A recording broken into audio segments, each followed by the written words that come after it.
ওমর ফারুক রাদিয়াল্লাহু তাআলা আনহু কোন এক রাতের আধারে সাইয়েদনা আলীকে সাথে নিয়ে প্রত্যন্ত অঞ্চলে চলে গেলেন। গ্রামীণ জীবনের একদম রুট লেভেলে চলে গেছেন। প্রত্যন্ত চলে গিয়ে দেখেন ছোট্ট একটা কুঠির ঘরের মধ্যে একজন বুড়িমা বসে আছে। বুড়িমাকে ডাক দিয়ে বলছেন, বুড়িমা কেমন আছেন? ভালো, তবে খুব ভালো না। কেন? ওমর লোকটা ভালো না। কে ভালো না কয়? কার সামনে কয়? খলিফার সামনে। কেন ভালো না? কি হয়েছে?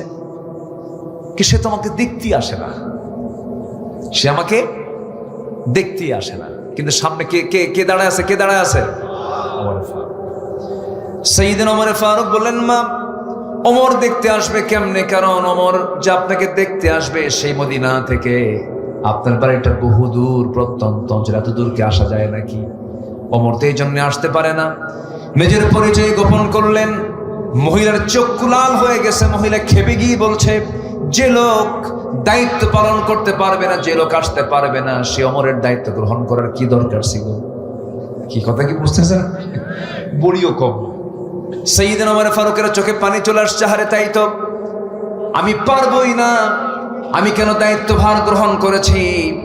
ওমর ফারুক নিশ্চিত হয়ে গেলেন, এই মহিলা মামলা দিলে আমি আখিরাতে জামিন পাবো না। এবার মহিলাকে লক্ষ্য করে বলছেন, মহিলা দেখুন তো ওমর ফারুককে মাফ করা যায় নাকি? কেমন আপনি মাফ করবেন বলেন? কেন মাফ করা হবে না? আপনাকে কিছু যদি দিয়ে যাওয়া হয় ওমরকে মাফ করবেন নাকি? কিছু দিয়ে যায়, কিছু টাকা পয়সা দিয়ে যায়। কত দিবা? 25 দিরহাম। 25 দিনার দেব। খুব খুশি মহিলা। 25 দিনার তার হাতে দেওয়া হলো। এমন সময় সাইয়েদনা ওমর ফারুক হঠাৎ করে ডাক দিচ্ছেন, আলী এইদিকে আসো। সাইয়েদনা আলী জবাব দিচ্ছেন, আমিরুল মুমিনিন ওমর ফারুক আসতেছি। এই কথাটা ওই মহিলার কানে চলে গেছে। জিহ্বায় কামড় মারছে, এটি তো ওমর। আমি কার সামনে কি করলাম? ভয় পাচ্ছেন মহিলা। হারে এত বড় বেয়াদবি হয়ে গেল, কার সামনে কথা বললাম, আমি তো চিনতে পারি নাই। এবার ওমর ফারুক বলছেন, মা আমি আপনাকে অভয় দিচ্ছি, আপনি কোনো ভয় করবেন না। আপনি যে আমার কাছ থেকে যে বিনিময়ে গ্রহণ করেছেন, এই বিনিময়টা আমি লিখিত করতে চাই, দলিল করতে চাই। আপনি আমার এই কাপড়ে লিখে দেন। নিজের জামাটা ছিঁড়ে ফেললেন। নিজের জামায় তিনি লিখে নিলেন, 25 দিনারের বিনিময়ে সমস্ত অভিযোগ আমি উড্র করলাম, ওমর ফারুককে ছেড়ে দিলাম, অব্যাহতি দিয়ে দিলাম। এই চিঠিখানা নিয়ে বাড়িতে এসে বউটাকে ডাক দিয়ে বলছেন, তোমার সন্তানদেরকে ওসিয়ত করবা, জানায় দিবা, এবং তুমিও জেনে রাখো আমার যদি ইন্তেকাল হয়ে যায়, যেদিন মরে যাব, এই চিঠিখানা আমার কাফনের কাপড়ের সঙ্গে লাগায় দিবা। কিয়ামতের দিন হাসরের ময়দানে আমি আল্লাহকে সামনে দাঁড় করায়া, আমি আল্লাহর সামনে দাঁড় হয়ে আমি আল্লাহকে বলবো, আল্লাহ এই যে চিঠি, জনগণ আমার বিরুদ্ধে কোনো অভিযোগ দেয় নাই, আল্লাহ তুমি আমাকে আজকে মাফ করে দাও। যেরকম সুবহানাল্লাহ। রাষ্ট্র ক্ষমতা হলো আমানত। রাষ্ট্র ক্ষমতা কি বলেন? আমানত। রাতের আধারে তিনি মদিনার অলিগলি ঘুরে বেড়াচ্ছেন। হঠাৎ করে এক বাচ্চার কান্না। ওমর ফারুক খেপে গেলেন, রেগে গেলেন। বাড়ির সামনে গিয়ে বলছেন, কোন মহিলা, কোন মা যে তার সন্তানকে এত রাতে কাঁদায়? কোন মহিলা? ওমর ফারুকের আওয়াজটা ছোট না বড় ছিল? বড় ছিল, সাহসী ছিল, রাগী ছিলেন। মহিলা ভিতর থেকে আওয়াজ দিচ্ছে, সন্তানের আওয়াজ আমি কেমনে বন্ধ করব? সন্তানের আওয়াজ তো আমি বন্ধ করতে পারছি না, কারণ আমি সন্তানকে দুধ পান করাবো কেমনে? দুধ পান করাতেও পারছি না, দুগ্ধ পোষ্য ভাতা তো খলিফা ওমর ফারুক দেয় না। আমি সন্তানকে দুধ পান করাতে পারছি না, সেই জন্য ওমর ফারুক কেঁদে ফেললেন। আহারে আমার দোষেই সন্তান কাঁদে, আল্লাহ তুমি আমারে মাফ করে দাও। ফোরাতের তীরে একটা কুকুর যদি অনাহারে মারা যায়, ইরাকের রাস্তা খারাপের কারণে যদি গর্তের মধ্যে উটের পা পড়ে, যদি উটের পাটা ভেঙে যায়, কুকুর কেন মারা গেল এবং উটের পা কেন ভাঙলো? কিয়ামতের দিন আমি ওমর তার জন্য আসামির কাঠগড়ে দাঁড়িয়ে আল্লাহর সামনে জবাব দিতে হবে। কত বড় আমানতদারি তার চিন্তা তাদের মধ্যে ছিল। আল্লাহ রাব্বুল আলামিন সুন্দর করে বলছেন, ইন্নাল্লাহা ইয়া'মুরুকুম আন তু'আদ্দুল আমানাতি ইলা আহলিহা ওয়া ইযা হাকামতুম বাইনান নাসি আন তাহকুমু বিল আদল ইন্নাল্লাহা নি'ম্মা ইয়া'ইযুকুম বিহি। জোরে বলুন আল্লাহু আকবার। আল্লাহ অর্ডার করেছেন, তোমরা কি করো? আমানতটাকে পরিপূর্ণরূপে আদায় করো। আমানতের খেয়ানত করো না। সাইয়েদনা ওমর ফারুক রাদিয়াল্লাহু তাআলা আনহু ডুকরে ডুকরে কাঁদতেন। আমার রাসূলকে খুব মোহাব্বত করতেন তিনি।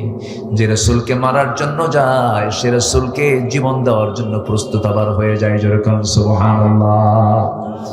রাসূলকে তিনি অত্যাধিক ভালোবাসতেন। এই যে মাসখানেক হয়েছে মক্কা মদিনায় গিয়েছিলাম, একটা আয়াত দেখে আমি চোখের পানি আটকাতে পারি নাই। আমার নবীর কবরের পাশেই শুয়ে আছেন দুজন সাহাবী, একজন হচ্ছেন আবু বকর, আরেকজন হচ্ছে ওমর ফারুক রাদিয়াল্লাহু তাআলা আনহু।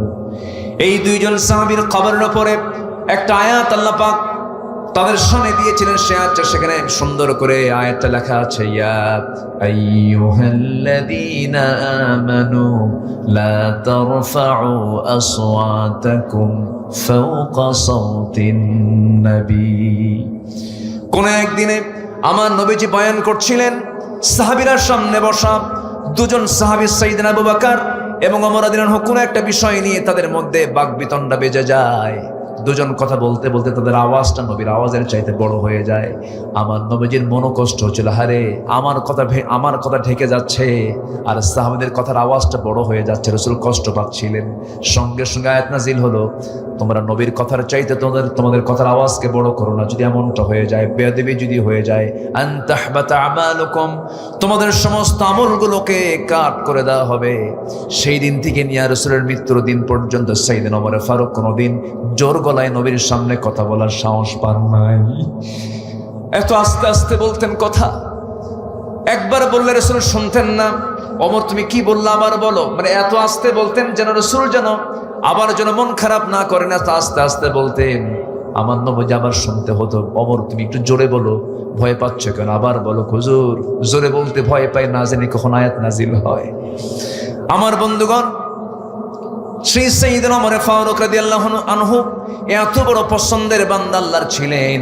এই লোকটাও মাঝে মাঝে হতাশ হয়ে যেতেন।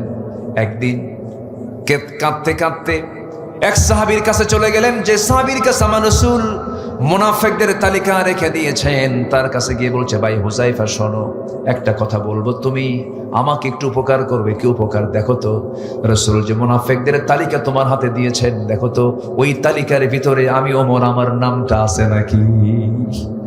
আল্লাহু আকবার। নিজেকে নিয়ে কত পেরেশান ছিলেন তারা, নিজেকে নিয়ে তারা কত অস্থির ছিলেন, আল্লাহর নৈকট্য হাসিলের জন্য কত চেষ্টা করেছেন। আমার বন্ধুগণ, আমার আপনার জীবনের টার্গেট হলো আল্লাহর জান্নাত আমরা লাভ করতে চাই। একদিন রাতের আধারে সাইয়েদনা আবু বকর সিদ্দিক রাদিয়াল্লাহু তাআলা আনহু খালি পায়ে হাঁটতেছেন, পাথর আলো রাস্তা, খালি পায়ে হেঁটে হেঁটে যাচ্ছিলেন। এমন সময় ওমর ফারুক তাকে দেখে ফেলে বলছেন, আবু বকর সিদ্দিক রাদিয়াল্লাহু আনহু খলিফাতুল মুসলিমিন, আপনি খালি পায়ে হাঁটতেছেন, পাথরের চোকা পাথরের আঘাতে আপনার পা ফেটে যাবে, রক্তাক্ত হয়ে যাবেন। জুতা পায়ে কেন হাঁটছেন না আপনি? এই গভীর রাত্রিতে চোখে দেখতেছেন না, পা তো ক্ষতিগ্রস্ত হয়ে যাবে। তিনি বলছেন, ওমর আমি জুতা পায়ে হাঁটবো কেমনে? জুতার তলার সাথে পাথরের একটা আঘাত লাগবে, একটা বড় আওয়াজ সৃষ্টি হয়ে যাবে। সে আওয়াজে যদি এই গভীর রাতে যদি আমার জনগণের ঘুমের যদি কোনো ব্যাঘাত হয়ে যায়, কিয়ামতের দিন আমি আবু বকর আমাকে আসামির কাঠগড়ায় দাঁড়িয়ে তারা জবাবদিহি করা লাগবে। আল্লাহু আকবার বলবেন না? এই জন্য আমি খালি পায়ে হাঁটতেছি, আমার জনগণের যেন ঘুমের ব্যাঘাত না হয়। আর নেতা আসবেন ঢাকা থেকে নওগাঁ, 3 ঘন্টা হাইওয়ে বন্ধ, নেতার গাড়ির সামনে 50 পিছনে 50টা গাড়ি। আর ওমরে ফারুক অর্ধ দুনিয়ার শাসনকর্তা, কেউ নাই, সামনেও নাই, পিছনেও নাই, একা ছোট্ট একটা ছড়ি নিয়ে গোটা রাজত্ব করেছেন, কাউকে লাগে নাই। আল্লাহু আকবার বলেন। দিলে ছিল কার ভয়? কার ভয় ছিল? আল্লাহর ভয়। একজন খাদেমকে সাথে নিয়ে তিনি উঠে চড়ে বের হয়েছেন, চলে গেছেন তিনি জেরুজালেমের উদ্দেশ্যে। তো সেই সময় একবার ওই খাদেম রশি টেনে তাকে নিয়ে যাচ্ছে। কিছুক্ষণ পর ওমরে ফারুক বলছেন, এই খাদেমি, তুমি তোমার রশি ছাড়ো, আমি উঠ থেকে নামলাম। কেন? তুমি শুধু রশি টানবো, আমি রশি টানবো না? আমিরুল মুমিনিন, আপনি কি বলেন? এটা কি সম্ভব? আমি উঠে চড়বো আর আপনি লাগাম টানবেন, এটা কি হয়? তিনি বলছেন, তুমিও আল্লাহর গোলাম, আমিও আল্লাহর গোলাম, আমাকেও চলতে হবে, তোমাকেও চলতে হবে। কিয়ামতের দিন কি জবাব দেব? একবার আমাকে টানতে দাও, তুমি একবার টানো, দুজন সমান করে যায়। আল্লাহু আকবার বলা যাবে না ভাই? গন্তব্যে পৌঁছে গেছেন, যে রাষ্ট্রের মেহমান হয়ে গেছেন তারা তাকে অভিবাদন জানাচ্ছে। ওই সময় আল্লাহর কি কাম, উটের পিঠে যে চড়ে আছে ওটাই হলো খাদেম, আর লাগাম যে ধরে আছে ওটা হচ্ছে ওমর। আর সবাই সেলুট জানাচ্ছে, সবাই ওয়েলকাম জানাচ্ছে হলো ওই খাদেমকে। খাদেমকে আমি না, ও যে ওমর, ও যে রশি ধরে আছে। সুবহানাল্লাহ বলবেন না? কি ছিল তাদের সোনালী জীবন। রাষ্ট্রের পক্ষ থেকে মধু পেয়েছেন। কি পেয়েছেন বলেন তো? মধু, মধু, এক বোতল মধু। এক বোতল মধু নিয়ে বাড়িতে চলে আসলেন। বউটাকে ডাক দিয়ে বলেছেন, বউ আমার, জান্নাতের খাবার, জান্নাতের শরাব, জান্নাতের খাবার, এই মধু তোমার জন্য নিয়ে আসছে রাষ্ট্রের পক্ষ থেকে। একা নিতে পারবো না, 5টা ভাগ করতে হবে, প্রতিবেশী সহ খেতে হবে। ভাগ করো, 5 ভাগ করো, 1 ভাগ আমাদের, বাকি ভাগ প্রতিবেশী। স্ত্রী হাতে মধুর বোতল দিয়ে যখন বলেন ভাগ করো, ভাগ করতে শুরু করেছেন, তৎক্ষণাৎ বউটাকে আস্তে করে ডাক দিয়ে বলছেন, বউ আমার, রাগ করো না, আমি তোমাকে ভাগ করতে দেবো না, দাও বোতলটা দাও। বোতলটা নিয়ে চলে গেলেন প্রতিবেশীর ঘরে। প্রতিবেশীর ঘরে গিয়ে বলছেন, প্রতিবেশী, এই যে বোতল দিলাম মধুর, সমান 5টা ভাগে ভাগ করে আমাকে 1টা ভাগ দিয়ে বাকি 4 ভাগ তোমরা সমানভাবে নিয়ে নিবা। সেই মধুর যে অংশের 5 ভাগের 1 ভাগ অংশটুকু নিয়ে সেই বোতল, সেই মধুটা নিয়ে এবার স্ত্রীর সামনে চলে আসছেন। বলুন তো, কোন স্বামী যদি স্ত্রীর সামনে থেকে যদি এরকম করে মধুর বোতল ভাগের দায়িত্ব দেওয়ার পরও যদি আবার নিয়ে নেয়, কি মন কি একটু খারাপ হতে পারে নাকি? হ্যাঁ, লাগতে পারে। আপনাদের বউরা মনে হয় সবাই রাবেয়া বসছে মনে হয়, ভাবসাব তো খুব ভালোই মনে হচ্ছে। লাগতে পারে। 27 বছরের সংসার, তুমি আমারে চিনলে না, কি ঠিক কিনা? 39 বছর সংসার করে তুমি আমার এখনো সন্দেহ করো। আমি বাপের বাড়ি চলে গেলাম, কি আছে কিনা। কিন্তু সাইয়েদনা ওমর ফারুকের বউ তার আমার আপনার বউয়ের মতো না। তাদের মানসিকতা খুব উন্নত ছিল। একটু মন খারাপ হয়েছে, কিছু বললেন না, চুপচাপ ছিলেন। ওমর ফারুক রাদিয়াল্লাহু তাআলা আস্তে করে চলে আসলেন, এসে বলছেন, আমার স্ত্রী, মন খারাপ করো না, আমি তোমাকে দারুণ মোহাব্বত করি, তোমাকে সম্মান করি। আমি রাষ্ট্র চালাই, তুমি আমার পরিবার চালাও।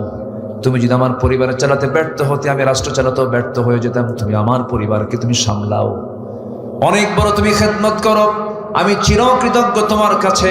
কিন্তু তুমি আমাকে সন্দেহ করো না, আল্লাহর কসম, আমি তোমাকে সন্দেহ করে তোমার হাত থেকে মধুর বোতলটা নেই নাই। মধুর বোতলটা নেওয়ার হেতু হলো, মধুর বোতলটা নেওয়ার কারণ হলো, মধুর বোতল আমি এই জন্য নিয়েছি, আমি তোমাকে ভাগের জন্য করতে দেই নাই। তুমি সমান ভাগই ভাগ করবে, কিন্তু যে মধুটা ভাগ করতে যাবে অন্তত সমান হলেও কিছু মধু তো তার হাতে লেগে যাবে, তোমার হাতে লেগে যাবে। এটা 1 ফোঁটা হোক, 2 ফোঁটা হোক, এই যে 1 ফোঁটা 2 ফোঁটা মধু আমাদের ভাগে বেশি আসবে, এটা আমি চাই নাই মনে করে মধুভাগের দায়িত্ব আমরা অন্যের কাঁধে চাপায়া দিয়েছি। সুবহানাল্লাহ বলা যাবে না? এগুলোর নাম আমানত। এগুলোর নাম কি বলেন? ছোট মানুষ দিন শিক্ষা অর্জন করার জন্য তাকে অনেক দূরে যেতে হচ্ছে। মা তাকে পাঠায় দিচ্ছে, মা বলছে, বাজান দিন শেখার জন্য যাও, আমি তোমার জন্য দোয়া করি।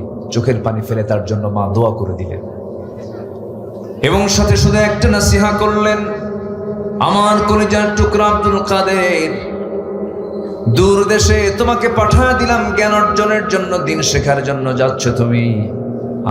আমি তোমার মা হয়ে একটা শুধু নসিহা করি, একটা শিক্ষা দেব।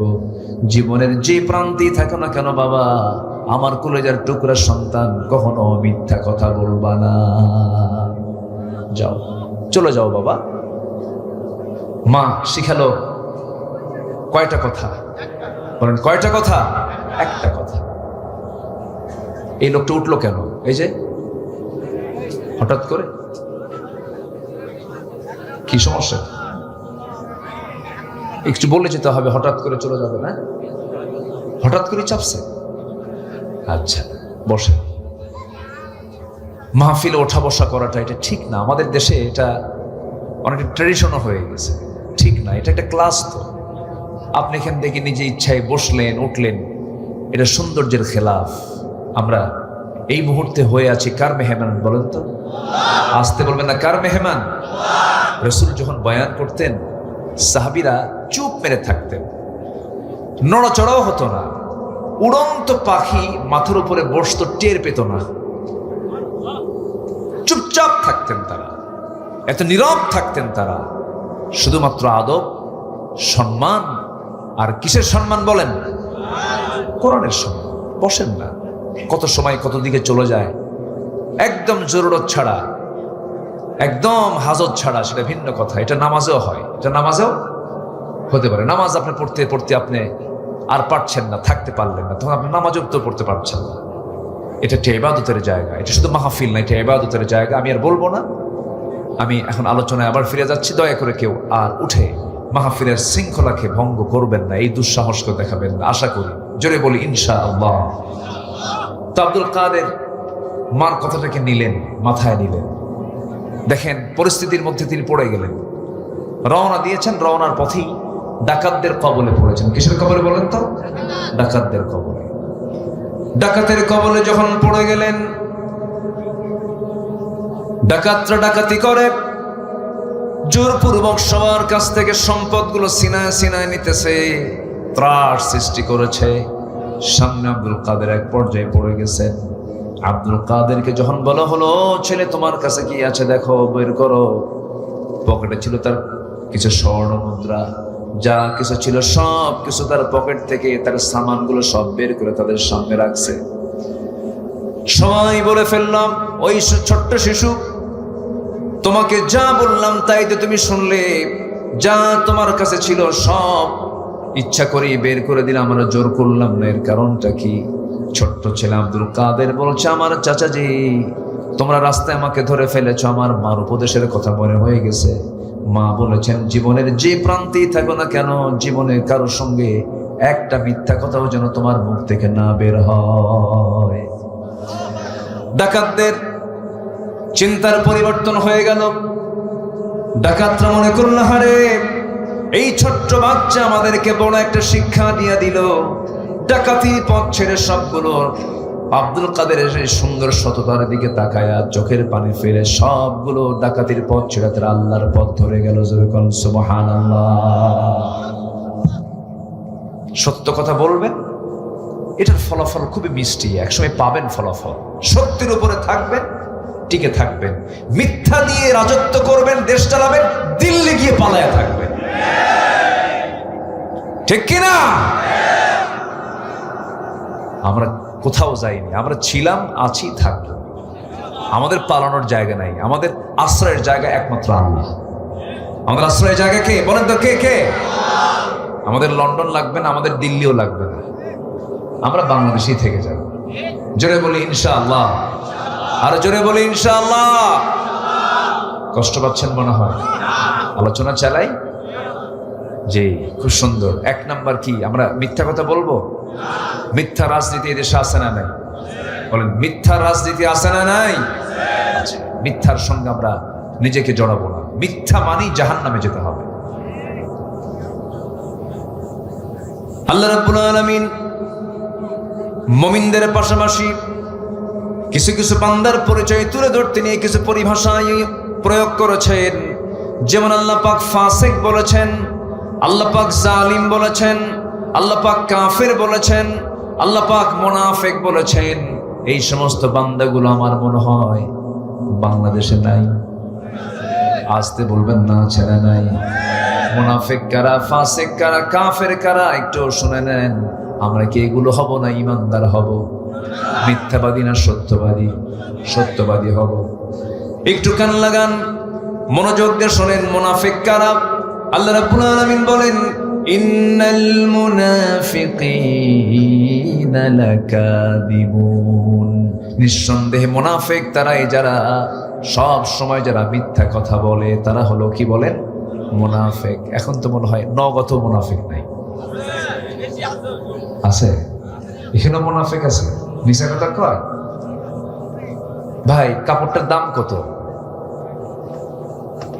এত। ভাই আমি 200 টাকা দিই, কে তোমার কেনাই নাই। আছে কিনা? আছে কিনা বলেন? খাদ্যের গুণাগুণ দেখে রাসূল বলেছেন, খাদ্যের গুণাগুণ দেখে তারপরে পণ্যের দোষ ত্রুটি প্রকাশ করে সেটাকে বিক্রি করে ফেলে, এটা উচিত। এটা ব্যবসায়ী স্বচ্ছতা দরকার। রাসূল বলেছেন, আমি এবং সৎ ব্যবসায়ী জান্নাতের মধ্যে 2 নখের দূরত্ব অবস্থান করব। জোরে বলি সুবহানাল্লাহ। নওগাঁর চাল বিখ্যাত না? নওগাঁর কি চাল?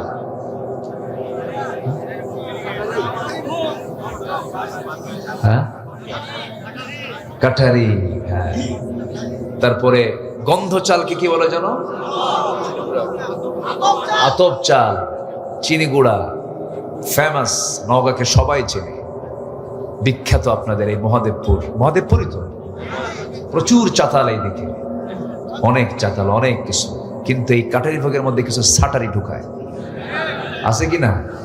আছে। আল্লাহ শাটারিং দেবে,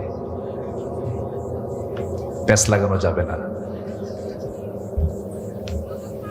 কি সমস্যা? কোথায়? না, ছেড়ে দিতে হবে না। আপনারা জানতো ওয়াজ শেষই হয়ে গেল, আপনার আবার কি চালাবেন? আপনারা দেখেন তো কি করে। কি বসেন আপনারা, সব ভালো। আপনারা এই নামাজ পড়ছেন? এশার নামাজ পড়ছেন? এশার নামাজ একবারে কইছে হ্যাঁ, একবার কইছেন না। এখন এখানে ওয়াজ করতেছি হলো সততা নিয়ে, সত্যবাদিতা নিয়ে। বললাম নামাজ পড়ছেন? হ্যাঁ। এই পড়ছেন এশার নামাজ? না। নামাজ পড়তে হবে। নামাজ পড়া কি বলেন? আরো জোরে, আরো জোরে, আরো জোরে। নামাজ মানুষকে খারাপ বানায় না ভালো বানায়? বলেন কি বানায়? ভালো বানায়। আল্লাহ রাব্বুল আলামিন বলেন, ইন্নাস সালাতা তানহা আনিল ফাহশাই ওয়াল মুনকার ওয়া লাযিকরুল্লাহি আকবার। নামাজ পড়বেন, ভালো হয়ে যাবেন। নামাজ পড়বেন, মানসিকতা চেঞ্জ হয়ে যাবে। নামাজ পড়বেন, মনটা ফ্রেশ থাকবে। নামাজ পড়বেন, শয়তান আপনাকে ওয়াসওয়াসা দিতে পারবে না। প্রত্যেক রাত্রে ফজরের পূর্বে, ফজরের ঠিক আগ দিয়ে, আজান হয় নাই তার একটু আগ দিয়ে হলো শ্রেষ্ঠ সময়, তাহাজ্জুদের সময়। ঠিক ওই সময়ে প্রত্যেকটা বান্দার কাছে শয়তান এসে বসে, তার শিওরে, তার মাথার কাছে এসে বসে। প্রত্যেকটা রাত প্রত্যেকটা বান্দার কানে কানে একদম শিওরের কাছে এসে বসে। 3টা গিট মারে। 3টা কি মারে? গিট মারে। গিট মারা পর্যন্ত এলাকায় কি বলে? গিরা মারে। নওগাঁর ভাষা খুব মজার ভাষা। খাসিন এরকম আসার একটা টান মারে না? খুব সুন্দর একটু টান মারেন আপনারা। ভাষার মধ্যে অনেক মজা আছে। আলহামদুলিল্লাহ বলেন। আবার আপনি যাবেন জবাইবিলের দিকে। জবাইবিল একটা এলাকা আছে সাপাহার পশ্চার দিকে, ওইদিকে আবার সালাম দিতে পারেন, হুজুর আসসালামু আলাইকুম। একটু টান মারে। একটু টান মেরে আরেকটা ভাষা সেখানে রয়ে গেছে। আবার আপনি নওগাঁর ওপারে দুপচাচিয়ার দিকে যাবেন, আরেকটা ভাষা পাবেন। আবার জয়পুরহাটে যাবেন, আরেকটা ভাষা পাবেন। চলে যাবেন রংপুরের দিকে, ওরা রংপুর বলে না, বলে অংপুর। হয় না। এই ভাষাগুলো কে দিয়েছেন বলেন তো? আসতে বলবেন না। কে দিয়েছেন? কে দিয়েছেন? আল্লাহ দিয়েছেন। খুব সুন্দর ভাষায় আপনারা কথা বলেন। নামাজ মানুষকে ভালো বানায়। সবাই নামাজ পড়তে রাজি আছেন তো ইনশাআল্লাহ? কয় ওয়াক্ত নামাজ? 5 ওয়াক্ত নামাজ। 54 বছর হলো দেশের বয়স। এত সংসদ অধিবেশন চলে গেল, কত নেতারা মঞ্চে দাঁড়ায়া, ওই পার্লামেন্টে দাঁড়িয়ে কত আইন পাশ করলো। সুদের আইন পাশ করেছে, মদের আইন পাশ করেছে, জেনার আইন পাশ করেছে, অশ্লীল সিনেমার আইন পাশ করেছে, নামাজের আইন কেউ পাশ করে নাই। সব দেখা শেষ করেছি আমরা। আইয়ুবের শাসন, মুজিবের ভাষণ, জিয়া কেটেছেন খাল, চাচা এরশাদের তাল বেতাল, বাকি সময় হরতাল আর হরতাল। সব দেখা শেষ। আগামীর দেশ আমরা দেখতে চাই কোরআনের বাংলাদেশ। রাজি আছেন কারা কারা? হাত উঁচু করে দেখান মুসলমান।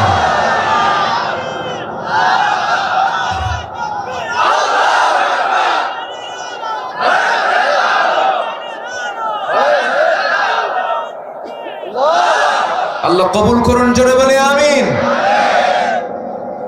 সবাই তো করলো 25 বছর, 16 বছর, 9 বছর দেশ চালাতে চালাতে মারছে দৌড় দিল্লি পর্যন্ত। আসেন, দিল্লি থেকে আপনি আসেন, আমরা আপনাকে আমন্ত্রণ জানাচ্ছি, কিন্তু যে টাকাগুলো দেশ থেকে পাচার করেছেন, টাকা পাচার করা টাকাগুলো দেশে ফেরত নিয়ে এসে রাজনীতি করেন। চুরি করুক, মানে চুরি তো অপরাধ, ঠিক আছে, চুরি করছে সে টাকা দেশেও রাখে নাই। তাদের মুখে দেশপ্রেম মানায় না, ঠিক কিনা বলেন? তাদের সন্তানগুলো দেশে পড়ে না,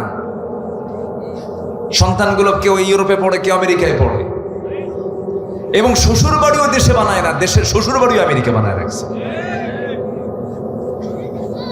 দেশকে হলো বিজনেসের, মানে পুঁজি বিজনেসের কি, ব্যবসার কি বানাইছে, পুঁজি বানাইছে।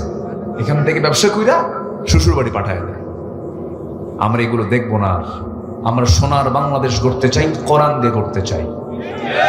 মুসলমান হয়ে যারা কোরআনের আইন, কোরআনের শাসন যার পছন্দ হয় না, নতুন করে মুসলমান হতে হবে।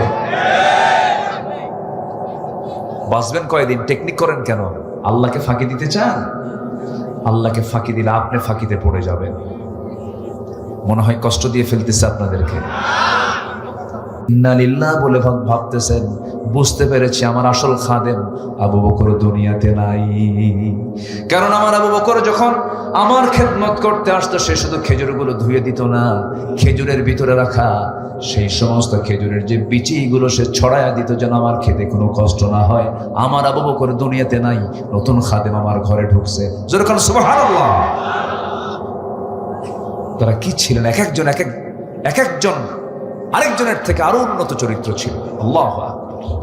মহিলা বুঝতে পেরেছেন যে আমার আবু বকর চলে গেছে। আমার আবু বকর খেজুরটা শুধু ধুয়ে দিত না, বিচি শুদ্ধ আলাদা করে দিত। আল্লাহু আকবার।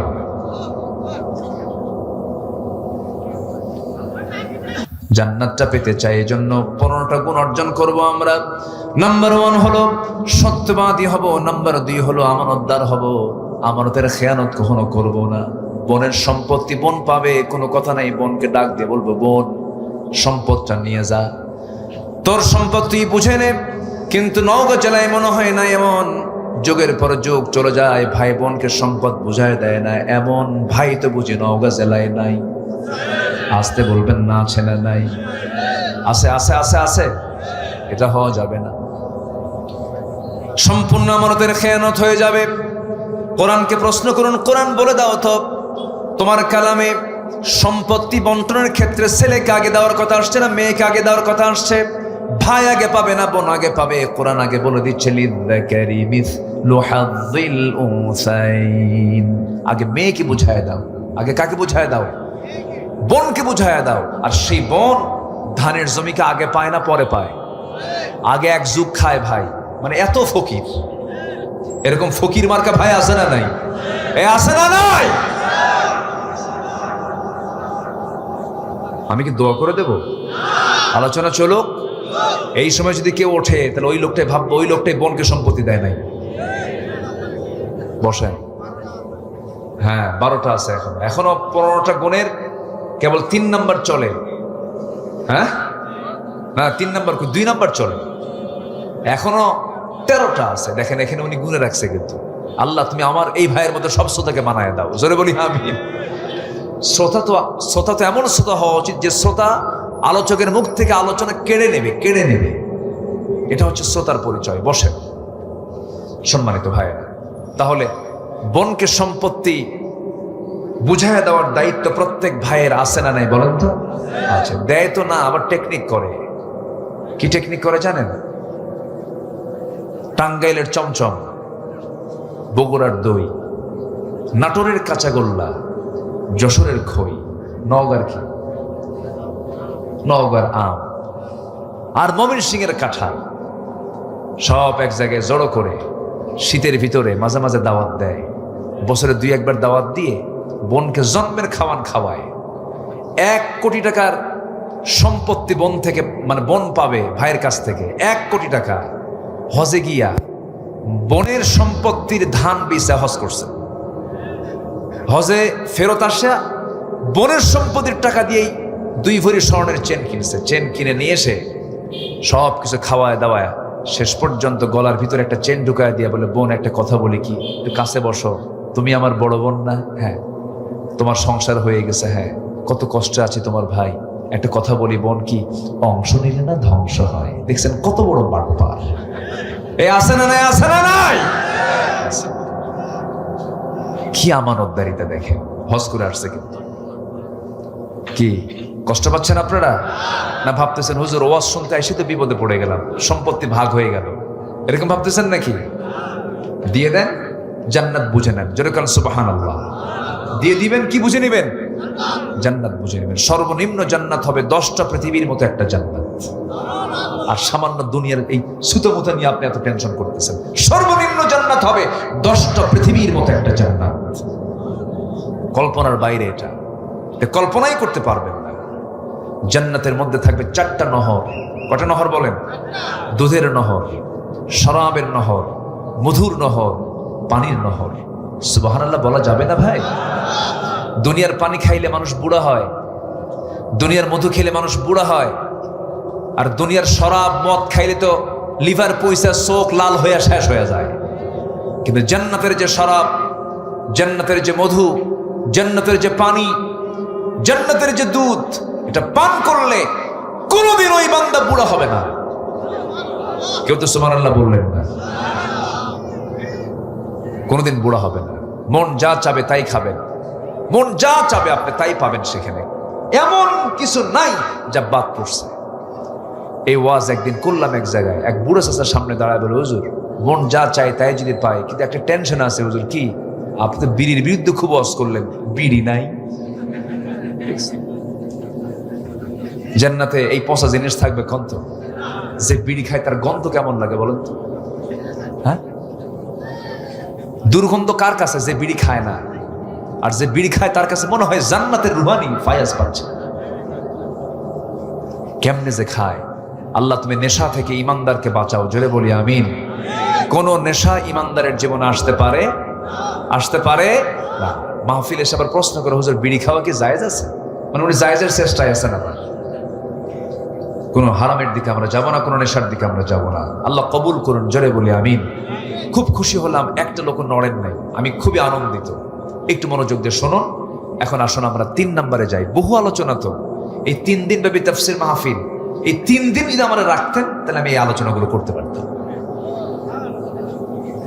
এখন পাইছি তো একদিন। কষ্ট পাচ্ছেন নাকি আপনারা? নাম্বার 3, ধৈর্যশীল হব আমরা। কি হব বলেন তো? ধৈর্যশীল। বিয়া আগে না ধৈর্য আগে? আজ থেকে বিয়া আগে না ধৈর্য আগে? ব্যবসা আগে না ধৈর্য আগে? ব্যবসা করতে নিলে ধৈর্যের দরকার আছে না?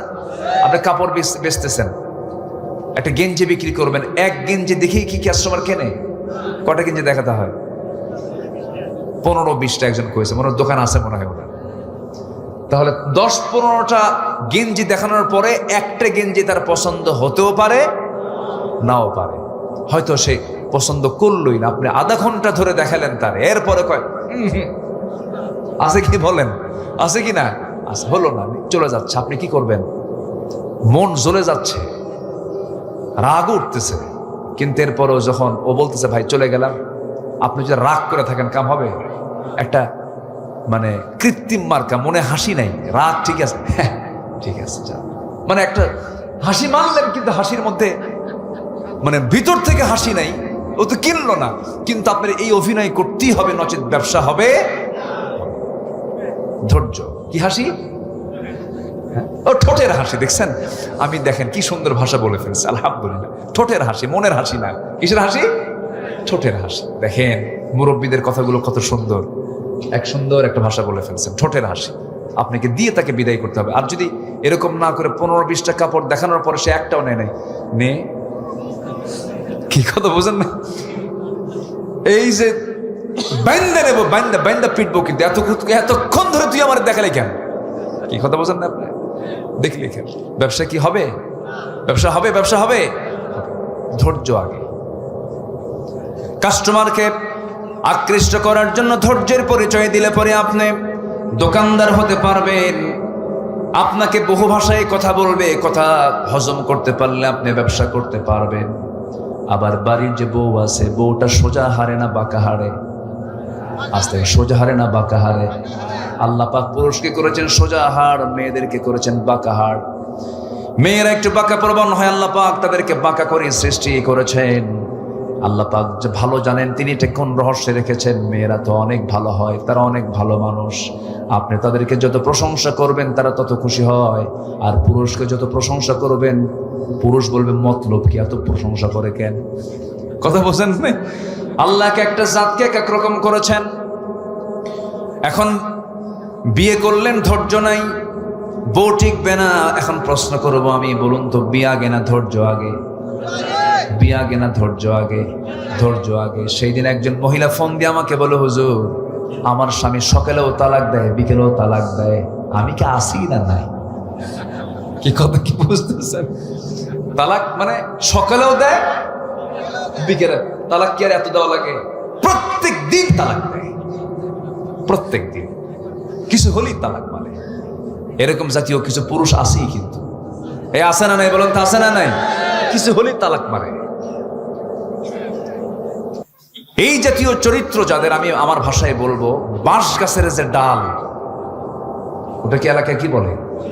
কঞ্চি। একদম পাকা বাঁশ, যেটা পাকা বাঁশের যে ডালটা আছে, এই ডাল, এই কঞ্চি কেটে 7-8টা এক জায়গায় করে জুত মতো পিটার দরকার। তালাক টালাক দিয়া পরে আমাদেরকে ফোন দিয়ে বলে, হুজুর রাগের ঠেলাই দিছিলাম তালাক, এমনকি শাশুড়ি শুদ্ধও তালাক দিছিলাম, কিন্তু এখন কি করবো হুজুর, উপায় তো নাই, বাচ্চা কাচ্চা আছে, একটু ব্যবস্থা করে, একটু হালাল করে দেওয়া যায় কি? হুজুর কি হালাল করে দেওয়ার মালিক? আশ্চর্য কথা। বিকুব এগুলো সব। অসংখ্য পরিবার আছে স্বামী স্ত্রী পরিচয় লালন করে সংসার করছে, তালাক কোন দিন হয়ে গেছে, রীতিমতো জেনা হচ্ছে, জেনা হচ্ছে, জেনা হচ্ছে। আছে না নাই? এগুলো করা যাবে না, এগুলো হারাম। তালাক নামে আল্লাহ পাক একটা সূরা নাজিল করেছেন, সূরাতুত তালাক। তালাকের পন্থা আছে, পথ আছে। 3 তুহুরে তালাক দিতে হবে, সালিশ ডাকতে হবে, বসতে হবে। ওয়াহজুরুহুন্না ফিল মাদাজি'i, বিছানা পৃথক করে দিতে হবে। বহু পর্ব, সব পর্ববাদ 100 তালাক। ওরে পিটন দরকার না। এখন বলেন বিয়ে আগে না ধৈর্য আগে? বলেন বিয়ে আগে না ধৈর্য আগে? আচ্ছা বলেন তো, এই কথাগুলো বলা কি শুধু জরুরি না মহা জরুরি? এই কথাগুলো কি বলার দরকার আছে? বেকায়দায় পড়ে যায় অনেক ফ্যামিলি, এরকম বেকায়দায় আছে, চরম বেকায়দা। এটা আপনি রাগ করবেন, রাগ করলে আপনি হেরে যাবেন। রাগ কোনো যোগ্যতা না, রাগ হলো জঙ্গল। রাগ কি? আর ধৈর্য হলো বাগান। ধৈর্য কি বলেন? বাগান। রাগে জঙ্গল, জঙ্গল জঙ্গল তো এমনি এমনি হয়, আর ধৈর্য যদি আনেন তখন এটা হয়ে যাবে হলো বাগান। বাগানে পরিশ্রম করতে হয়। ধৈর্য একটা যোগ্যতা। ধৈর্য যার মধ্যে থাকবে সে সাকসেস হবে দুনিয়াতেও আখিরাতেও। আমরা ধৈর্যশীল হব। জোরে বলি ইনশাআল্লাহ। আর জোরে বলি ইনশাআল্লাহ। সকল নবী রাগী ছিলেন না ধৈর্যশীল ছিলেন? আমাদের আব্বা কে? আদম। বলেন কে কে? বলেন বলেন বলেন। আমাদের জাতির পিতা। এই 16 বছর কিন্তু পেঁচ লাগাইছিল। আমাদের জাতির পিতা কে? আরো জোরে, আমাদের জাতির পিতা কে? এই জায়গায় আর পেঁচ লাগাতে দেব না। যারা পেঁচ লাগাবে পেঁচ ছুটাইয়া ছাড়বো আমরা। মিল্লাতে আবিকুম ইব্রাহিম। মনে হয় খুব রাগ করতেছেন আপনারা, মনে হয়। ইব্রাহিম আলাইহিস সালাতু ওয়াস সালাম, এই 2 জন নবী খুব ধৈর্যশীল ছিলেন। বাপ তো বাপ না, আমাদের বাপকে আদম, জাতির পিতা কে? ইব্রাহিম। এই 2 জন বাপ খুব ধৈর্যশীল ছিলেন। আল্লাহ রাব্বুল আলামিন বললেন, কুল্লা হাবিতু মিনহা জামিআ। আদম হাওয়াকে নিয়ে দুনিয়ায় যাও। নেমে পড়লেন দুনিয়াতে। জান্নাতের খাবার খেয়েছেন আমার আব্বা আম্মা, আমরাও জান্নাতে গিয়ে জান্নাতের খাবার খাবো। কেউ তো ইনশাআল্লাহ কর না? জোরে কয় না ইনশাআল্লাহ? জান্নাতে যাবেন না আপনারা? আমাদের বাপের ভিটা কোথায়? অনেকে চিন্তা করছে যে বামনহাট নাকি। মদ তো বললাম যে তাহলে এখন কি মামলা দিবেন? হুজুর কি করবো, উপায় তো নাই, আপনাকে জেলে যেতেই হবে। হুজুর বদদোয়া যেন দিয়েন না, একটু দোয়া করে। বারবার আমাকে বলতেছে। দেখেন আমার বাচ্চা কাচ্চা আছে, তো চাকরি বাঁচান তো ফরজ, বললাম ইমান বাঁচান তো নফল। কি বলবো? ধরে নিয়ে চলে গেল জেলখানায়, তারাক দিয়ে কোর্টে তুললো। জজ সাহেব আমার দিকে তাকায় জিব্বায় কামড় মেরে কয়, এই লোকটারে ধরে আনলো কারা? মামলার ধারা দেখে জিব্বায় কামড় মেরে, এই ধারায় যদি জামিন দিয়ে আমার চাকরি নাই। জামিন অযোগ্য বিবেচনা করে ব্যাস আমাকে আবার প্রিজন ভ্যানে করে জেলখানায় পৌঁছায় দিল। মূল গেট দিয়ে ভিতরে ঢোকা মাত্রই দেখে এক বুড়া চাচা, চামড়াগুলো কুচকে গেছে, 80 ঊর্ধ্ব বয়স, আমাকে দেখেই একটা লম্বা সালাম দিল। সালাম দিয়ে বলল, হুজুর আপনি জেলখানায় ঢুকলেন, খুব খুশি হলাম।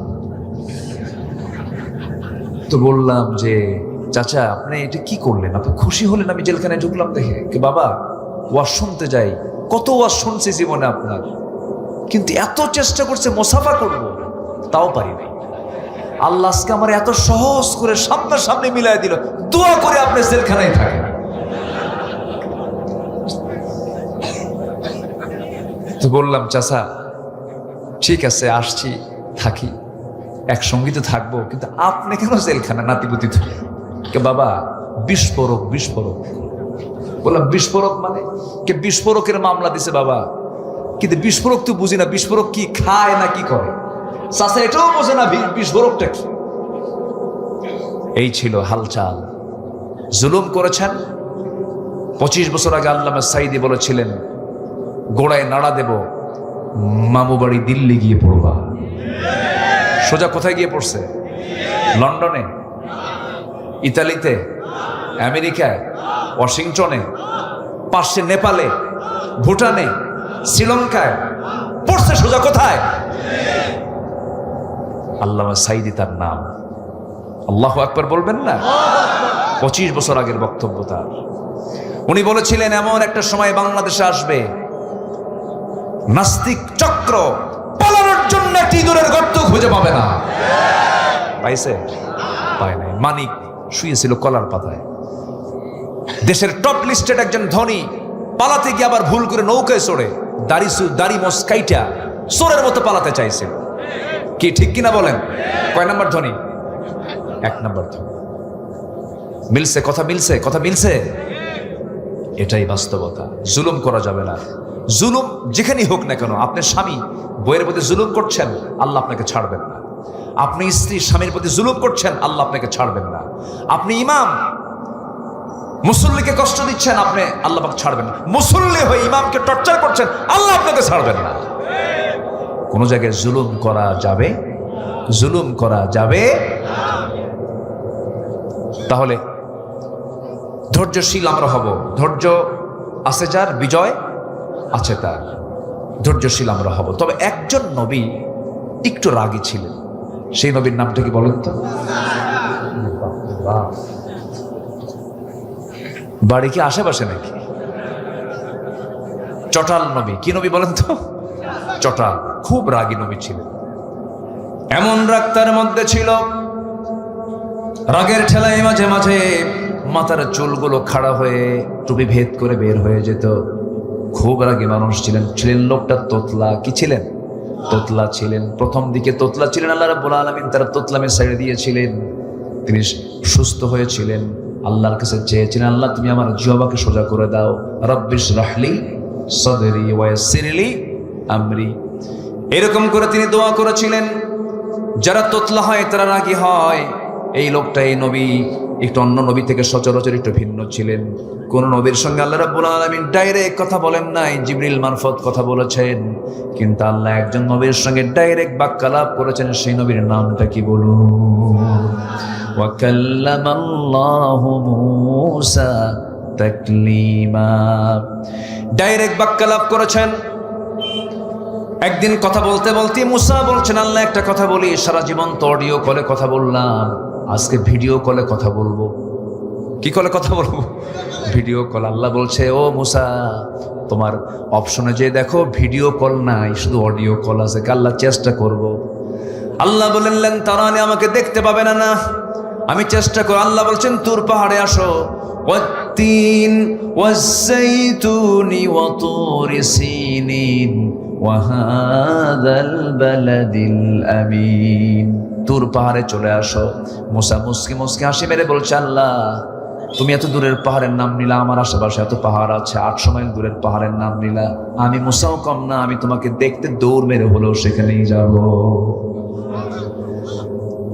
আমার বন্ধুগণ, আল্লাহকে দেখতে পেলেন না, কারণ এই চর্মচক্ষু দিয়ে আল্লাহকে দেখার কোনো ক্ষমতা আমাদের এই জাগতিক জীবনে নাই। তবে আল্লাহকে আমরা দেখব তৃপ্তি ভরে জান্নাতের মধ্যে। জোরে বলি ইনশাআল্লাহ। আল্লাহ কার মতো? আল্লাহ আল্লাহর মতো। কি সুন্দর করে জবাব দিয়েছেন একজন, আল্লাহ তার আল্লাহর মতো। জোরে করে আল্লাহু আকবার বলেন। আমরা জান্নাতে গিয়ে তাকে দেখতে চাই। আল্লাহু আকবার। আল্লাহ কবুল করুন। জোরে বলি আমিন। আমার বন্ধুগণ, এই মুসা আলাইহিস সালামের প্রচন্ড রাগ ছিল। হঠাৎ করে একদিন তার সামনে একজন বেয়াদব বেয়াদবি করতেছে। বারবার বলছেন তুমি বেয়াদবি করো কেন? বারবার বেয়াদবির মাত্রা আরো বেরিয়ে চলছে। হাতটা আস্তে করে বের করে দিলেন শাসন করার জন্য। তার গালে চপাটাঘাত করলেন, থাপ্পড় মারলেন। এক থাপ্পড় মারছেন, শেষ না হতেই লোকটা জমিনে পড়েই সঙ্গে সঙ্গে মারা গেল। থাপ্পড় মারাও সারা, মরে যাওয়া সারা। যখন মরে গেছে আল্লাহকে বলছে, আল্লাহ দোষ কিন্তু আমার না, নিয়ত ছিল শাসনের জন্য, বেয়াদবি করতেছে, ভালো হ, কিন্তু এমন ভালো হলো মরে গেল। মার্ডার কেসের আসামি তুমি আল্লাহ নিজে। কারা দোষ দেয়? আল্লাহ বলছে, মুসা শোনো, তোমার বিরুদ্ধে ফেরাউন হত্যার হুলিয়া জারি করেছে, আর টিকতে পারবে না, তুমি এখন এখান থেকে বের হয়ে যাও, হিজরত করো। কারণ আমার প্রিয় বান্দা দুনিয়াতে আরো এসেছে, তারা কেউ টিকতে পারে নাই, মাতৃভূমি ছাড়তে হয়েছে। আমার নবীও মাতৃভূমি ছেড়েছেন, মক্কা থেকে কোথায় গেছেন? মদিনা চলে গেছেন। দেশের মানুষ তাকে সম্মান করতে শেখে নাই, তাকে মেরে ফেলার সিদ্ধান্ত নিয়েছিল। তোমাকেও মরার, তুমি মুসা তোমাকে মেরে ফেলার সিদ্ধান্ত নিয়েছে। আল্লাহ বলছেন তুমি দেশ থেকে চলে যাও, দেশ থেকে বের হয়ে যাও। সেখান থেকে রওনা করলেন, মাদিয়ান নামক এলাকায় চলে গেলেন। খাবার নাই, তৃষ্ণা, পানি, যন্ত্রণা, ছটফট করছিলেন। কূপের ধারে গেলেন, কূপ থেকে পানি তুললেন, পান করলেন, তৃষ্ণা নিবারণ করলেন। কেউ তাকে চিনে না, আশেপাশের লোকজন কেউ তাকে বোঝে না, চিনতে পারছে না। হঠাৎ করে দূর থেকে লক্ষ্য করে দেখেন দুজন মহিলা হাতে বালতি করে পানি তোলার জন্য কূপের ধারে আসছে, দাঁড়ায় আছে, কূপ থেকে পানি নেয় না। এবার মুসা বলছেন, ও মহিলা দাঁড়ায় আছো কেন? কূপ থেকে পানি নিয়ে চলে যাও, সন্ধ্যার পরে তো তোমাদের কষ্ট হবে, সন্ধ্যার পরে মেয়েরা বাইরে থাকতে নেই।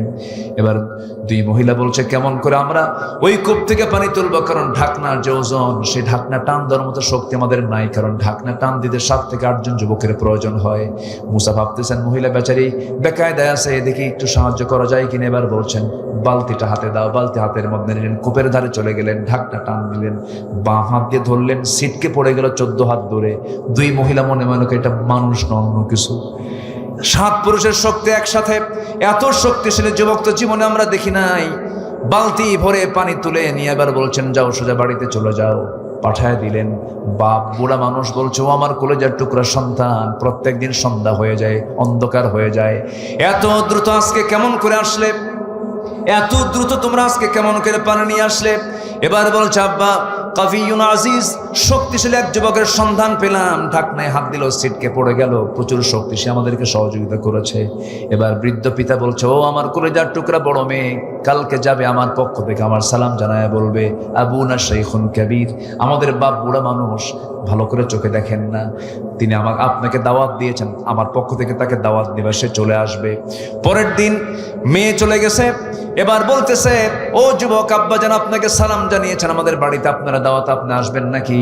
উনি মনে মনে ভাবতেছেন, আল্লাহ কি সুন্দর ব্যবস্থা করে দিলা, এখানে কেউ চেনে না, একটা বাড়ি ঘর চিনলে তো ভালোই হয়, যাব, কিন্তু যাব কেমনে? মহিলা বাড়ি তো চিনি না। এবার মহিলা বলছে, চেনার দরকার না, আমি তো আপনাকে নিতে এসেছি, আমি সামনে সামনে চলবো, আপনি আমার পিছে পিছে আসবেন। মুসা আলাইহিস সালামের মেজাজ গরম হয়ে গেছে, রাগ তখন কমে নাই, খেপে গেছেন। হঠাৎ করে খেপে বলছে, এই মহিলা, তুমি আমাকে কি পুরুষ মনে করো? তুমি মহিলার সামনে সামনে হাঁটবো, আমি পুরুষ পিছে পিছে হাঁটবো নাকি? এমন পুরুষকে আমি নাকি?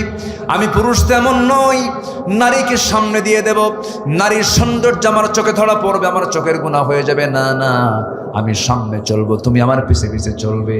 এই 16 বছর এই জাতি ছিল পুরুষের পিছে না নারীর পিছে? কিসের পিছে ছিল? আমরা নারীর পিছে থাকতে চাই না। আসতে কোন কেন? আমরা কি নারীর পিছে নামাজ পড়ি নাকি? পৃথিবীতে কোনো নবী কি নারী ছিল নাকি? নেতৃত্বের জন্য পুরুষ না নারী? বলেন, নারী না পুরুষ? মুসা আলাইহিস সালাতু ওয়াস সালাম বললেন, আমি সামনে সামনে যাব, তুমি মহিলা আমার পিছে পিছে চলবে। তুমি শুধু দুইটা শব্দ উচ্চারণ করবে, ভুল যদি করি, ডান দিকের রাস্তা যদি বাম দিকে যায় তখন বলবে ডান, আবার বাম দিকের রাস্তা যদি ডান দিকে যায় তুমি বলবা বাম। শুধু দুইটা শব্দ শুধু মুখ থেকে বের করবে, ডান বাম। তবে ভুল হলে বলবে, ভুল না হলে কথা বলার দরকার নাই। কারণ তুমি যদি বেশি বেশি ঘন ঘন কথা বলো, তোমার কথার মধ্যে সৌন্দর্য চলে আসলে পরে আমার গুনাহ হয়ে যাবে, চোখের গুনাহ হবে। একটা কথা বলতে পারবা না, বেশি কথা বলবা না। এবার মহিলা মনে মনে চিন্তা করে, গতকালকে দেখলাম শক্তিশালী যুবক, আজকে দেখি চরিত্রবান যুবক বলে, সে আমানতদার মনে করে, নারী জাতিকে সম্মান করে, মনে মনে পছন্দ। কি কথা কি বুঝতেছেন? কথা কি বুঝতেছেন আপনারা? মনে মনে পছন্দ হয়ে গেছে। কেন? চরিত্রবান যুবক, আমানতদার যুবক, চেয়ে থাকে না, পর্দার নিয়ম রক্ষা করে চলে, গায়ের শক্তি ভালো। এখনকার মেয়েরা কি এগুলো পছন্দ করে নাকি? এখন দেখে যদি কোনো বাপ যদি ভুল করে যদি দাড়িওয়ালা ছেলে নিয়ে আসে, মেয়ে বলে, বাবা তোমার রুচি শেষ কেন? চাচা নিয়ে আসছো, কি নিয়ে আসছো? মুসা আলাইহিস সালাতু ওয়াস সালাম এবার কি করলেন? সোজা চলে গেছেন, মুরব্বিকে দেখে, বৃদ্ধ লোকটাকে দেখে সালাম বিনিময় করলেন, মুসাফা করলেন, মুআনাকা করলেন। হঠাৎ করে বৃদ্ধ লোকটার মুখ থেকে বের হয়ে আসতেছে, হে যুবক, তোমার নাম তো মুসা। উনি অবাক হয়ে গেলেন, আমাকে চিনল কেমনে? এত দূরের মানুষ, চেনার তো কথা নয়, জানার তো কথা নয়, আমাকে চিনল কেমনে, জানলো কেমনে? এবার বলছেন, ও বৃদ্ধ চাচা, আপনি আমাকে চিনলেন কেমনে? আমি তো ভয় পাচ্ছি। কেন? উনি বলতেছেন, আমি তো ভয় পাচ্ছি, আপনি আমাকে চিনলেন কেমনে? এবার বলছে, শোনো ও মুসা, শুধু তোমার নাম জানি না, তোমার কামও জানি। কেন? থাপ্পড় মারছো, মানুষ মরছে, এরপরে আসছো। উনি থরথর করে কাঁপতেছেন আর মনে মনে চিন্তা করছেন, বুঝি এটা ফেরাউনের লোক হলো কিনা, ধরা পড়ে যায় নাকি। এবার বলছেন, শোনো মুসা, কি চিন্তা করো? কোনো চিন্তা করার দরকার নাই, তুমি নিরাপদ জায়গায় এসেছো। আমি শুধু বুড়াদের কাতারের সাধারণ বুড়া আমি নই, আমি হলাম সেই ব্যক্তি। ওয়াইলা মাদিয়ানা আখাহুম শুআইবা, আমি হলাম মাদিয়ানবাসীর জন্য যাকে আল্লাহ রাব্বুল আলামিন নবী করে পাঠিয়েছেন, আল্লাহর পয়গম্বর শুআইব আলাইহিস সালাতু ওয়াস সালাম। আমি নবী, তুমি নবীর সামনে কথা বলতেছো। দারুণ খুশি মুসা, তখন তিনি নবী হন নাই। খুশি হয়ে জড়িয়ে ধরলেন, আবার তাকে সম্মান জানালেন। এবার বলছে, শোনো, গতকালকে আমার মেয়েকে দেখেছ, আজকে আমার মেয়েকে দেখেছ, দেখার পর্ব শেষ করে দিলাম। আমার দুইটা মেয়ের যে কোনো একটা মেয়েকে আমি তোমার সঙ্গে বিয়ে দিতে চাই, তুমি কি বিয়ে করবা নাকি? এবার মুসা বলছেন, যখন তখন। কি কথা কি বুঝতেছেন? কি কি কি? যখন তখন বিয়ে করব আমি। কিন্তু আল্লাহর পয়গম্বর বলছেন, শোনো, আমি যে এই মুহূর্তে আমার মেয়ের সঙ্গে তোমাকে বিয়ে দিয়ে দেব, খুব ঝুঁকিতে আছি, খুব রিস্ক মনে হচ্ছে। কেন? তোমার রেকর্ড তো ভালো না, থাপ্পড় মারলেই মানুষ মরে। মেয়ে বিয়ে দিয়ে আবার কোন বিপদে পড়ে যায়। অতএব এখন তোমার সঙ্গে আমার মেয়েকে বিয়ে দেব না, তবে আমি তোমার সঙ্গে আমার মেয়েকে বিয়ে দেব। তোমার কিছু কাজ আছে। কি? আমার বাড়িতে কিছু ছাগল আছে, ছাগলের পালগুলোকে তোমার পালতে হবে।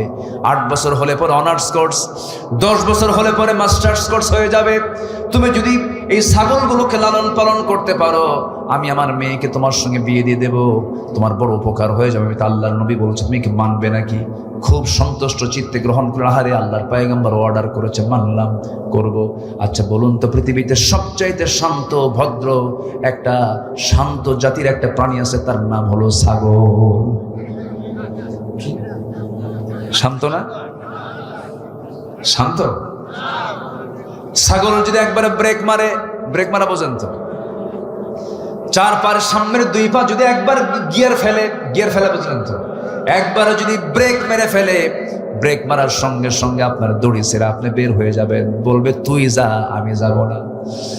দারুণ বাঁকা প্রাণী। এই ছাগল পালার দায়িত্ব দেওয়া হলো এই আল্লাহর পয়গম্বর মুসা আলাইহিস সালামের কাঁধে। এই দায়িত্ব পড়ে গেছে।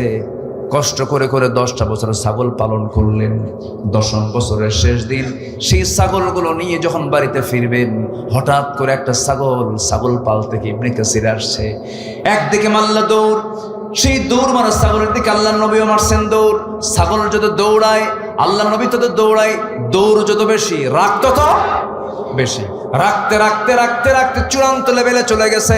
ছাগল থেমে গেছে, ছাগল আর পারল না। ছাগল থেমে থরথর করে কাঁপতেছে। এবার রাগে গোস্বাই ফেটে পড়ে দুই হাত দিয়ে দুই পা শক্ত করে ধরেই শূন্যের উপরে খাড়া করেছেন, এক আছাড় মারবেন। কিন্তু লক্ষ্য করে দেখেন ছাগলটার চোখ মুখে দারুণ ভয়, চরম কাঁপতেছে, শরীরের লোমকূপ থেকে টপ টপ করে ঘাম ঝরতেছে।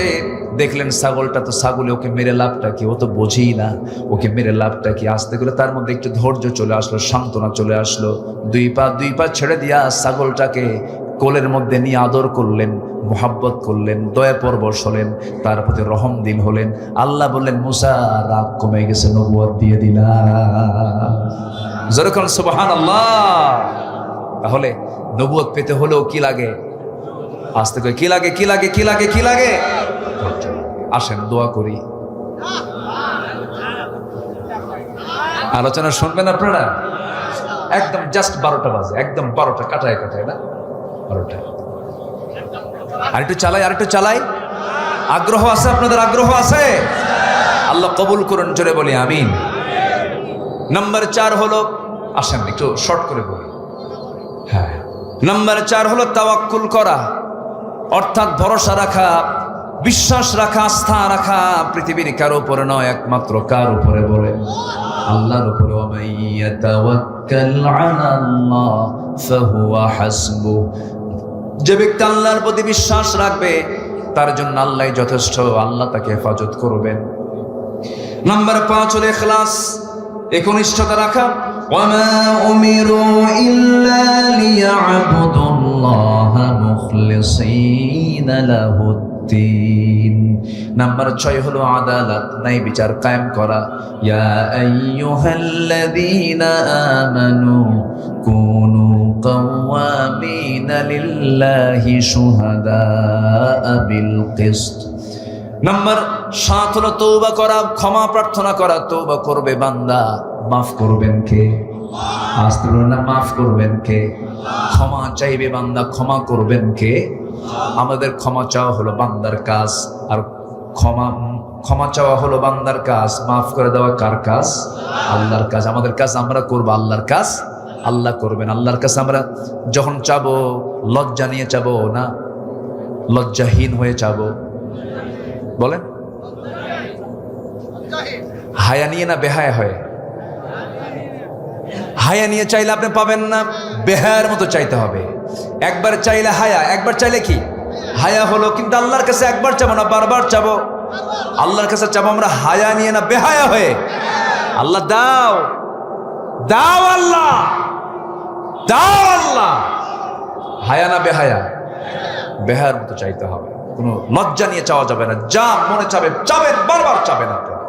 সবাই চাবো আমরা, জোরে বলি ইনশাআল্লাহ। নাম্বার 8 হলো আল্লাহ তাআলা বান্দার পছন্দনীয় কিছু গুণ দেখতে চান।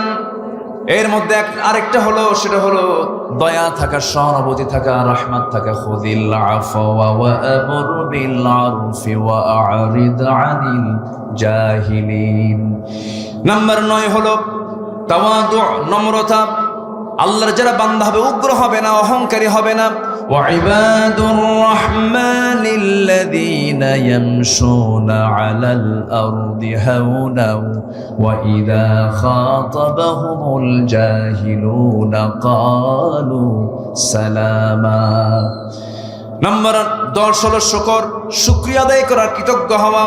লা ইন শাকারতুম লা আযীদান্নাকুম ওয়া লা ইন কাফারতুম ইন্না আযাবি লাশাদীদ।